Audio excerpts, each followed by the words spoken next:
Este podcast pertenece a la red Podcast SN.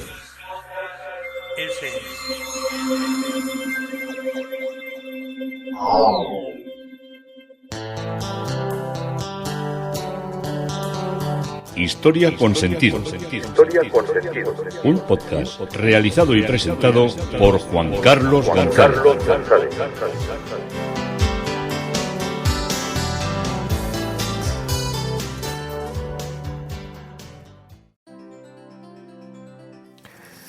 Un saludo a cuantas personas se acercan a través de las redes sociales, de Facebook, de Twitter, de mi página web Historia con Sentido y de la red de Podcast SM. Yo soy Juan Carlos González y un día más encantado de acercaros un espacio de la historia. Hoy el tema propuesto es Templarios en Londres. Sugerente por lo de Templarios y sugerente también por lo de Londres.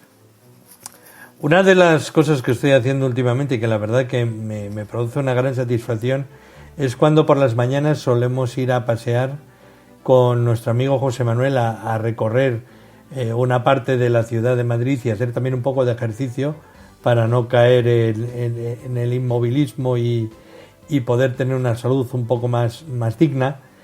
Y aprovechamos para ver un poco la sociología urbana del Madrid de nuestros días y ver los personajes y ver qué cosas se están haciendo. El otro día pasamos por ahí y vimos que acababan de colocar la estatua dedicada a los últimos de Filipinas en la zona de la calle Valle Conde de Suchil, que está ahí en una zona un poco primigenia de lo que es primigenia económicamente, de lo que es nuestra ciudad. Un monumento dedicado, a los que no conozcáis la historia de los últimos de Filipinas, son aquellos que se quedan en una de las islas pensando que todavía siguen defendiendo la corona española que tenía las islas Filipinas, y hacía un año que ya se la habíamos dado a los filipinos, y dándosela a los filipinos se las dábamos a los americanos que estaban detrás de esa operación en 1998.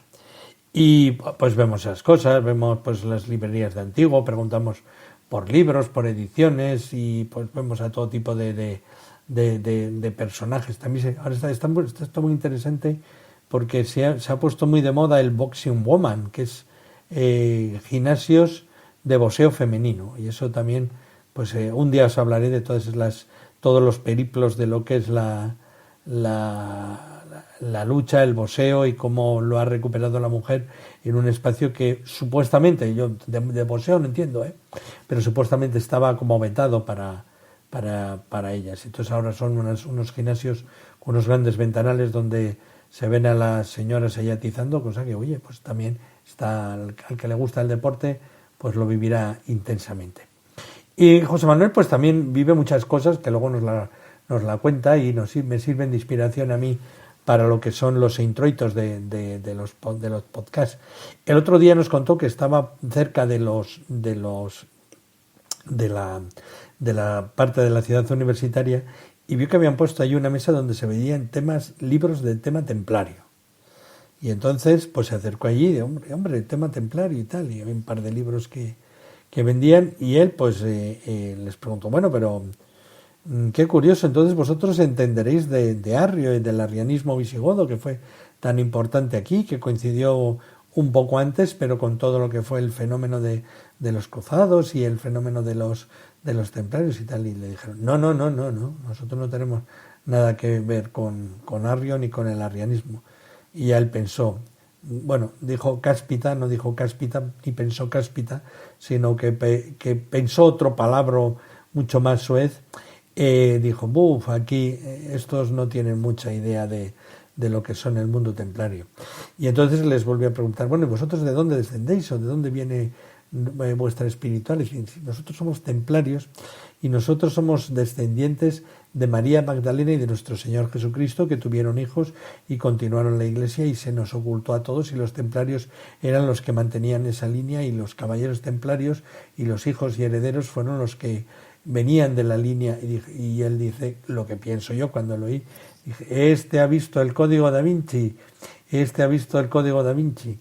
Y el Código da Vinci es lo que me lleva a hablaros de los templarios y de la iglesia de los templarios, y de cómo conocí la primera vez la iglesia del Temple, o la iglesia de los templarios, en el barrio del Temple de Londres. En Londres tengo un amigo genial, que es Frank, que es guía titulado de la ciudad de Londres, y antes fue, porque él ya está jubilado, está jubilado de su empleo anterior, y antes era uno de los redactores de la BBC, de los que redactaban las noticias. No os digo el apellido porque era un personaje importante, y es una grandísima persona. Yo le tengo un cariño increíble porque disfruto y aprendo con él en todas las cosas, en todas las veces que voy a Londres, no mucho, sino muchísimo. También cuando viene le llevo a ver cosas que a él le han dejado muy enamorado. Por ejemplo, la ciudad de Soria, que la ciudad de Soria se sale fuera de todos los circuitos, y a él le pareció algo ver San Juan de Duero, ver San Baudelio de Berlanga, ver todas esas cosas, le dejaron absolutamente extasiado. Pero bueno, a mí me gusta más que me enseñe Londres, que yo ya le enseñaré Soria lo que haga falta. Y pues como os digo, él tiene otra cosa muy buena, que tiene coche en Londres y se puede mover, y hay veces que uno quiere ir a ver un palacio, o quiere salir fuera de Londres o a otra punta de Londres, que a veces es muy complicado desplazarse, y con él se hace enseguida y el acceso te lo facilita enseguida. Entonces es como si dijéramos un doble disfrute lo que es vivir con él en Londres. Luego además tiene su compañero, que es el que mejor cocinero de Shepherd's Pie, del pastel de carne inglés. Yo eso había que comerlo de rodillas, porque es absolutamente alucinante cómo lo prepara. Y luego pues todo lo que son lo que uno puede charlar con él, porque para que solo os voy a poner un ejemplo familiarmente. Su ámbito, voy a decirlo así, su ámbito familiar eran íntimos de Sir Laurence Olivier, del gran artista de teatro y de películas, ganador de un Oscar, y nos cuentan infinidad de anécdotas de este personaje, que murió en 1979, pero que por edad para su familia fue muy conocido. Y bueno, luego además, sobre todo lo que aprendes a nivel de cultura británica y de todo, es bueno, para nosotros es como nuestro tío Frank en Londres, que vamos a estar con él y nos sentimos totalmente acogidos y le queremos un montón. Habla muy bien español. Es una de las personas con más vocabulario que conozco, y con más refranes y gracejos, y que lo sabe utilizar y sabe emplear un chiste español a tiempo, cosa que es muy difícil para los ingleses. Se queja de que su maestro es de Cáceres, es de Badajoz, y tiene un mal acento. Yo ya le suelo decir, pues si hubieras cogido uno de Cádiz, o uno de Granada, o de la profunda Jaén, o de la parte de Almería, te hubieras enterado de lo que era acento en nuestro idioma. Y luego tiene dos gatos que son los reyes de la casa. Uno se llama Pectec, y el otro se llama Bertie. Son difíciles para pronunciar. No se podían llamar un gato Teodoro y el otro Adalmiro, pues no, tienen de estos nombres ingleses tan sofisticados, y son unos grandes gatos que andan por allí subidos en los sofás, y son los niños de la casa, y son muy, muy simpáticos. Siempre les rindo un homenaje. A mí, que me gustan los animales, los gatos estos son simpatiquísimos, y andan por allí pululando cuando se están haciendo los magníficos pasteles de carne picada irlandesa.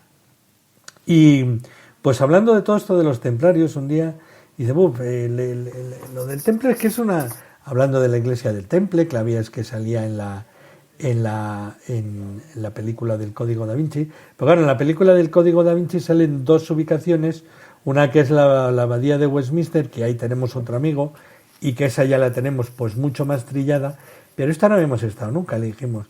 Y dice, es que esto es muy difícil de visitar. Y le digo, hombre, Frank, coño, que es una iglesia, es una cosa grande, yo he visto Sí, pero es que es muy difícil, y venga con que era muy difícil. Y le digo, bueno, pero ¿se puede visitar? Y digo, sí, se puede visitar, pero no es fácil de encontrarla. Y yo pensaba para mí, que no es fácil de encontrarla, un pedazo de iglesia. Un pedazo de iglesia no la puedes esconder, en un bache, un pedazo de iglesia se ve y se ve bien. Y ya pues quedamos, dijimos, bueno, pues vamos a ver, pues vamos a ir tal día, que teníamos teníamos que visitar otras cosas, pero uno de los sitios donde íbamos a quedar era en visitar esto. Y claro, para que os hagáis una idea, el barrio del Temple tiene una parte que da al Támesis, en la zona aproximadamente de Embankment, de donde están los embarcaderos para coger los ferries que te mueven por dentro de lo que es el Támesis, si vas a una parte a otra, que es una madera comodísima, excepcionalmente bella de recorrer la ciudad de Londres. Y entonces pues empezamos a ver, claro, había en esa parte donde se inicia el barrio del Temple, hay una monumental construcción que parece una catedral, que es la Corte de Justicia Británica. Entonces, eso tapa, es de grande, es como una catedral, una fachada inmensa, puede tener más de 100, no sé si llegará a 100, pero no andará muy lejos de ancho el edificio de 100 metros, y es una cosa inmensa. Entonces, claro, eso no ves lo que hay detrás, y cuando ves lo que hay detrás, ves que son edificios victorianos, estos hechos en ladrillo caravista, con las cornisas tanto de ventanas como de puertas y como de parte baja, hechas en piedra blanca, que le hace tan característicos, todos coronados por sus chimeneas rojas de cada una de las dependencias. Y no ves que no hay calle, es una línea de edificios, pero ves que entre edificio y edificio a veces hay como unos retranqueos, que está un poquito más atrás, entonces hay como pasadizos. No penséis que estamos hablando de pasadizos subterráneos, sino de pasadizos de calles con arcadas, que pasas a un segundo patio, pasas a otro tercer patio, donde se han hecho infinidad de series y de películas ambientadas en la época victoriana y en la época de lo que fue el Renacimiento inglés. Aunque sean posteriores, les sirve de ámbito por las arcadas y los sitios. Y entonces ya, después de avanzar y después de meterse por una callejuela, por otra callejuela, a un jardín, ese jardín tenía un nivel, baja a otro nivel, sube a otro nivel, ya acabas en una explanada donde verdaderamente te das cuenta que está el Temple, la iglesia del templo, que es uno de los edificios más históricos y más bellos de Londres. Es una iglesia redonda, en uso ya desde 1162, y es probablemente el primer edificio gótico construido en Inglaterra. Está inspirado en la iglesia redonda del Santo Sepulcro de Jerusalén, que era el sitio de la muerte, de la sepultura y de la resurrección de Jesús, que yo os lo suelo contar siempre cuando llega la Semana Santa. Y la iglesia redonda del templo recreó la forma y por tanto pretendía recrear la santidad del Santo Sepulcro. Estar aquí para ellos era estar en Jerusalén, en el centro del mundo cristiano. Y entre los años, para que os hagáis una idea, la historia es de la siguiente manera. Hay una pequeña cancela, o sea, un pequeño edificio que sería, para que lo comprendiéramos, sería un pequeño porche desde donde se accedía a la iglesia, que era totalmente redonda, que era, por así decirlo, la cabecera de la iglesia. Y luego se prolongaba con una parte central, que era la nave, que se denominaba la Cancillería, que era donde se reunían los templarios, a veces con una labor de oración meditativa y otras veces como lugar de reuniones, de toma de decisiones y de celebración de reuniones. Todo esto ahora, para que tengamos todavía más lío en lo que es el mundo inglés, todo esto es ahora propiedad de los colegios oficiales oficiales no, los colegios de abogados, toda la colegiación que también aquí tienen los abogados. Estos tienen todo el barrio, hay muchos bufetes de abogados, y esto antiguamente el concepto era que era el barrio de apelaciones que había para todos los ciudadanos, todos los nobles y todas las personas, pelear contra el rey, pelear contra el Estado, a la hora de reivindicar sus cuestiones de herencias y de todo tipo de cosas. Y todavía sigue siendo una propiedad de los del Temple Middle, el templo alto y el templo bajo, que son, como si dijéramos, representaciones dentro del mundo complicado de los abogados ingleses, a los cuales solemos ver en ciertas ceremonias que todavía van con esa toga negra o roja y con la típica peluca de la época de la princesa Ana, anterior incluso a la época victoriana, que llevan la coletita esa trenzada con el lacito negro en la parte de atrás y que iguala tanto a hombres y a mujeres cuando ejercen la abogacía a nivel de tribunales superiores.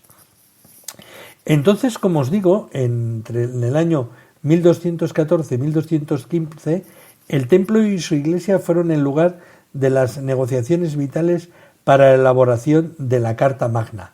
La Carta Magna fue, no vamos a decir que fue la Constitución, sino que fue la primera vez que se redactan los derechos de amparo y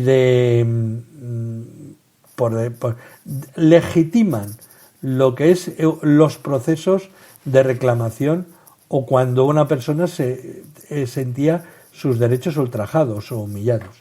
Era como la gran carta de apelación para la defensa de sus derechos. Y el héroe de la carta es William Marshall. Cuando hablamos esto de Marshall, digo, esto es de los Marshall de Texas. Pues no. Para que entendamos, Marshall era lo que entenderíamos como mariscal. Mariscal era en los mariscales, en los antiguos ejércitos, eran los que dirigían la tropa. Había mariscales de tierra, lo de mariscal de campo era cuando eran los que tenían que batallar directamente en lo que era el terreno. Incluso llegó a haber mariscal de la mar Océana. Y William Marshall fue enterrado en la iglesia en Redonda y es donde se encuentra su efigie. Bien, en la parte central de esta iglesia, en el redondel, antes de que siga explicándoos, lo que nos encontramos son con representaciones de unos antiguos caballeros templarios militares. Están yacentes, pero no están necesariamente debajo de esas lápidas sus cuerpos, sino que son representaciones para que los fieles oraran a perpetuidad por ellos, para que su alma se mantuviera o fuera llevada al más allá o para dar gracias por la labor que habían hecho a favor de la iglesia. Entonces todos estos enterramientos se representan de dos maneras. Un soldado tumbado con la cabeza en la posición de tumbado, de dormido, y pueden estar de dos maneras, con las dos piernas juntas o con una pierna cruzada hacia un lado, como si dijéramos una pierna desplazada y doblada. Cuando están con las dos piernas juntas, se tratan de personajes que murieron de una manera no violenta, de una manera en su cama por una enfermedad, pero que no murieron como consecuencia de una batalla, las más de las veces, y en estos personajes en las cruzadas. El que está con la espada, igual, pero con la rodilla doblada y la pierna torcida, por decirlo de alguna manera, es cuando ha sido un personaje que por lo menos ha luchado en las cruzadas y ha tenido en ellas una labor meritoria. Igual no que haya muerto, pero eso es lo que nos viene a representar. Os recuerdo que es la misma imagen, el mismo posicionamiento que tenemos aquí con el rey Sancho Fuerte de Navarra, el que partió las cadenas en las navas de Tolosa, que sale, como él venció, o una parte de su ejército venció en esta batalla, sale con la pierna también cruzada, por eso y por otras muchas más lides de batallas que tuvo contra Al-Ándalus. La cancela de la iglesia fue construida en el año fue construida en 1240 para que dentro ya de la iglesia se pudiera enterrar Enrique III. Y es una obra que nos muestra el gótico inglés temprano. En 1608 la corona de Inglaterra ofreció la propiedad y el cuidado de la iglesia a los dos Inns of Court, las honorables sociedades del templo interno y el templo medio, conocidos como Inns, que son los colegios de abogados que duran hasta ahora. Y a partir de 1584 las expediciones a América tendrían su base en Londres y en el templo. Y aquí se redactaron también en la iglesia, se firmaban en la iglesia más que se redactaban en las oficinas, pero se redactaban las primeras constituciones coloniales de cómo había que aplicar la ley y la jurisdicción y los nombramientos y cargos de representación leal y legítima que debían tener los nuevos colonos y los miembros del ejército que se desplazaban a la conquista de lo que luego serían los Estados Unidos de América. Esto se llamaban las posadas, y 6 miembros de las posadas serían signatarios de la declaración futura de la independencia. Incluso una mirada a la Iglesia deja claro cuán juiciosa y generosamente estaba estructurada todo el mundo y todo el desarrollo ideológico, social, político, judicial y humano que nos se ha transmitido y que ha vivido dentro de lo que era este templo en los últimos 1000 años prácticamente. El Middle Temple Hall, que es una de la parte que está fuera en los jardines a la izquierda de la iglesia, fue objeto de grandes reparaciones. Es la parte central, podríamos decirlo, de la iglesia, y el papel de la iglesia tenía como finalidad ser capilla privada de las dos instituciones, de las dos partes de la judicatura y de sus miembros, y era la iglesia representativa y de funerales de todo lo que era el alto colegio de abogados del Estado y abogados que ejercían su jurisdicción en temas que afectaba a la corona y al reino. Como os digo, hay una primera línea de edificios, hay unos grandes jardines, detrás empieza el lío de calles, y antiguamente, desde lo que era el río Támesis, en una colinita que debía tener un gran cementerio donde se enterraban los templarios, llegaba hasta lo que era la orilla del Támesis. Pero ahora desde el Támesis no se ve la iglesia del templo. En el año 1162 la liturgia se estaba celebrando de una manera ininterrumpida, y como os digo, esta iglesia inspirada en la rotonda de la iglesia del Santo Sepulcro pretendía ser, y fue durante los 3 primeros siglos, una repetición de Jerusalén en Londres. Era una copia, había intentado ser una copia más en parte del Santo Sepulcro, pese a que la sede de los templarios en Jerusalén no era el Santo Sepulcro, sino que era lo que es ahora la mezquita de Al-Aqsa en el monte del templo, en Haran al-Safir. Y allí estaba, en la parte alta, estaba donde está la cúpula octogonal de la roca, había una iglesia redonda del templo que también reivindicaba de alguna manera lo que era la iglesia templaria de la cúpula de la roca. O sea, tenemos dos cosas.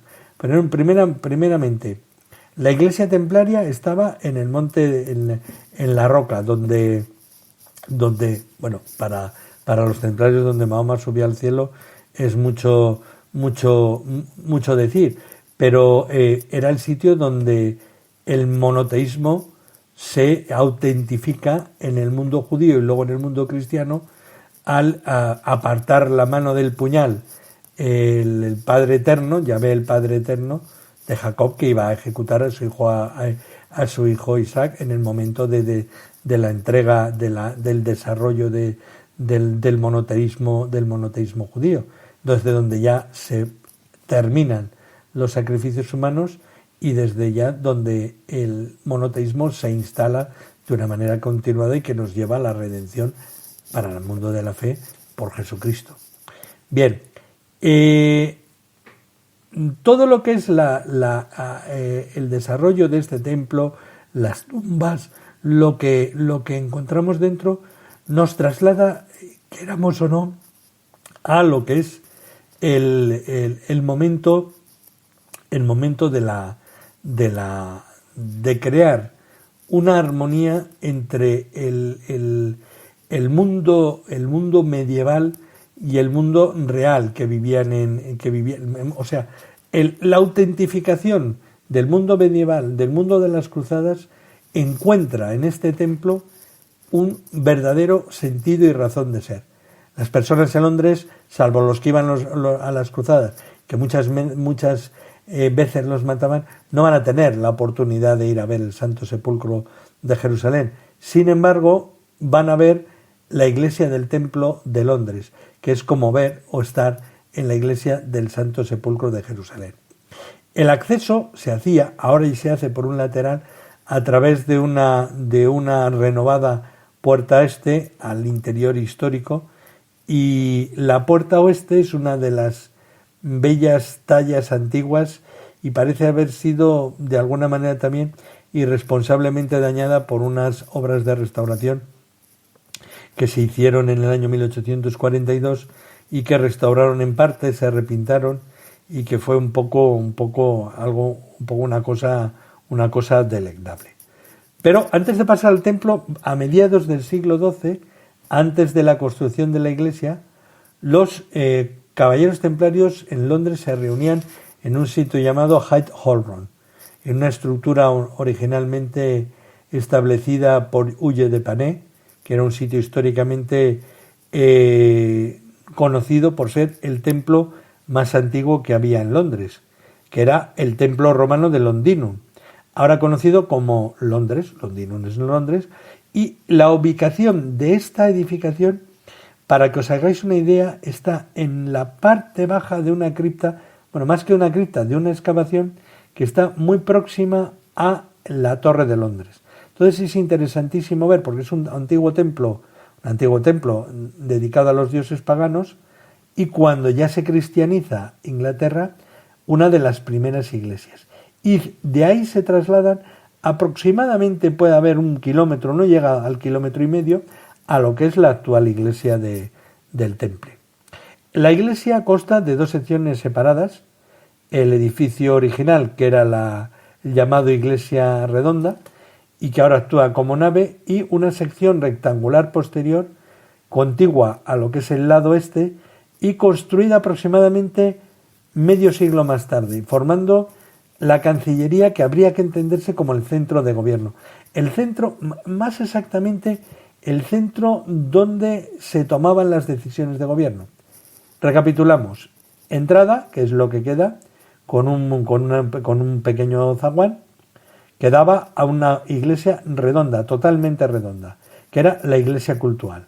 Y continuamos en una nave rectangular que también tenía ciertas funciones de culto, pero era sobre todo donde se reunían y donde era, por así decirlo, el senado de la iglesia templaria. Después de la captura de Jerusalén en el año 1099 por los cruzados, la cúpula de la roca se la entregaron a los agustinos, que la convirtieron en iglesia, mientras que la mezquita de Al-Aqsa se convirtió en el Palacio Real. La mezquita de Al-Aqsa, en la explanada que hay arriba, qué miedo, tú a mí me da, solo recordar allí momentos que he vivido me da un poco de cosa, pero bueno, también forman parte de mi vida la vez que visité después de muchos intentos que pude visitar la explanada de las mezquitas. Esto coincide encima de lo que son los graneros de Salomón. Todo esto se junta en todo ese mundo de legendario, el templo de Salomón, que es el que estaría edificado en lo que es la explanada de las mezquitas, el palacio real de los reyes de las cruzadas. Todo esto va unido con los caballeros templarios, con el sitio del templo de Salomón, y los templarios lo denominaban también como Templum Domini, como le llamaban a la cúpula de la roca, que era donde se ordenaba o instituía muchas veces a los personajes máximos como grandes maestros de la orden. Tenían que estar allí arrodillados en lo que era esa piedra santa, esa cúpula, para recibir la gracia divina de un sitio donde la mano de Dios había lanzado la idea del monoteísmo, la idea de acabar, como os he dicho antes, con los sacrificios humanos, que era una cosa absolutamente importante. La iglesia redonda tiene 17 metros de diámetro y contiene en su interior un círculo con las primeras columnas de mármol de Purbeck, que es una zona de Inglaterra, que todavía sobrevive. Y es probable que las paredes y los mascarones que estamos viendo estuvieran todos repintados con colores muy vivos en un primer momento. Fue consagrada el 10 de febrero del año 1185 por el Acrius, que era el patriarca latino de Jerusalén, y se cree que el rey Enrique II, que vivió entre 1154 y 1189, estuvo presente en la consagración. Es muy bonito pararse aquí y ver el triforio, toda la parte circular, toda la arcada arriba, que recuerda mucho a donde se sitúa la edícula de los reyes de la película, perdón, la edícula de lo que es el Santo Sepulcro de Jerusalén, donde está el centro y la tumba de Jesucristo. La orden de los templarios era muy poderosa en Inglaterra, y el maestro del temple, el maestro que presidía esta iglesia, era el que se sentaba como primus varo, primer varón, en la precedencia de lo que era el templo. Y el complejo también fue utilizado regularmente como residencia por los reyes y por los legados del Papa, lo que ahora entenderíamos como los nuncios. Y también sirvió como banco de depósito de seguridad temprano, porque allí se recaudaban muchas veces dinero para pagar a los cruzados. Entonces era como una especie de bancos, y era un sitio donde también los nobles guardaban, o hacían una especie de cesión económica de las monedas. Los nobles las guardaban allí para que supuestamente para que el rey no se apropiara de las monedas, puesto que las tenían cedidas a un fin último, que era el sostenimiento y el pago de los caballeros cruzados. También importante como fecha, en el año 1215, Guillermo el Mariscal, que está enterrado en la nave, está representado en la nave junto a sus hijos, y que son 9 en total, efigies de piedra, sirvió como negociador durante una reunión en el templo entre el rey Juan y los varones, quien exigió que el rey defendiera los derechos consagrados en la carta de coronación por su sucesor y hermano mayor, el rey Ricardo. ¿Entendéis de qué estoy hablando? Juan y Ricardo. Ricardo Corazón de León, Juan Sin Tierra, Ben-Hur. Aquí tenemos, Ben-Hur, Robin Hood, que yo me equivoco de película enseguida. Como he empezado a hablaros de Sir Laurence Olivier, aquí me metía en el escabroso mundo del cine. Pero al final el Marshal juró en nombre del rey que los agravios de los varones se abordarían en próximas fechas, y el rey, que tenía sus más y sus menos, y que pensaban que le iban a doblar la mano entre el pueblo y los nobles, pues al final lo firmó. El mariscal más tarde se convirtió en regente durante el reinado del hijo pequeño de Juan, el rey Enrique III. ¿Os acordáis de la historia? Que Ricardo muere en las cruzadas o viniendo de ellas, y Enrique más tarde expresó su deseo de ser enterrado en la iglesia y dar cabida a esto. A principios del siglo XIII se derribó lo que era la cancillería de la iglesia original y se construyó una nueva cancillería más grande, con la forma básica de la cual sobrevive hoy en día.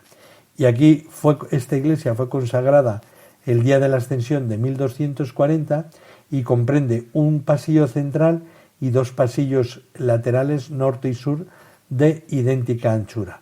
La altura de la bóveda es de 36 pies ingleses con 3 pulgadas, que para nosotros es 11,5, y aunque uno de los hijos pequeños de Henry fue enterrado en la Cancillería, el propio rey Enrique alteró la voluntad que al principio había manifestado y fue enterrado en la abadía de Westminster, que es la gran sede de los enterramientos reales.